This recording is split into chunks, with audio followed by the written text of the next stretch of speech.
Recently, I rewatched the Men in Black movie, and one thing that really stuck out to me was one of those mind-erasing gadgets. It makes me wonder how close we are to real-life memory editing. Welcome to Memory Editing 101. These are some of the basic concepts of how memory works. First of all, is the hippocampus. The hippocampus is responsible for the formation of long-term memories. The amygdala is responsible for labeling those memories with emotions, and in the case of PTSD, strong emotional fear response is associated with the traumatic memory. For example, I'm claustrophobic, which means I'm afraid of confined spaces. Unless you're also claustrophobic, it will be impossible for you to feel the emotional memory that a person with claustrophobia will feel in confined spaces. Wait, what? Let's view long-term memory as a file, where consolidation is writing in the file, and reconsolidation is updating and editing in the file.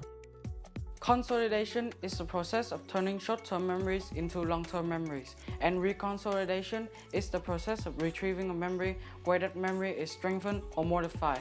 In this process, there is a time window where the memory is unstable and vulnerable to modifications, making this the prime time for memory editing.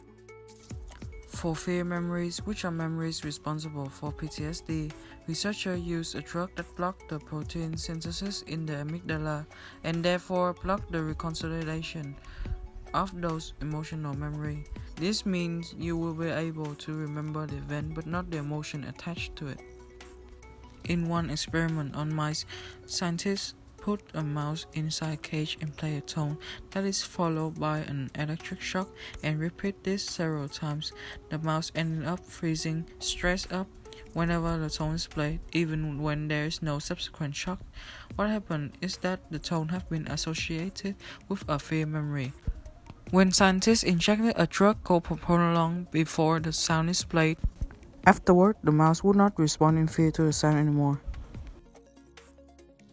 Another way we can manipulate memories is through memory engrams, which are physical traces of memory, the pattern of cells that activate to recall a certain memory. In 2013, scientists conducted an experiment where they moved a mouse from cage A to cage B, then trained the mouse to be afraid of cage B with electrical shocks.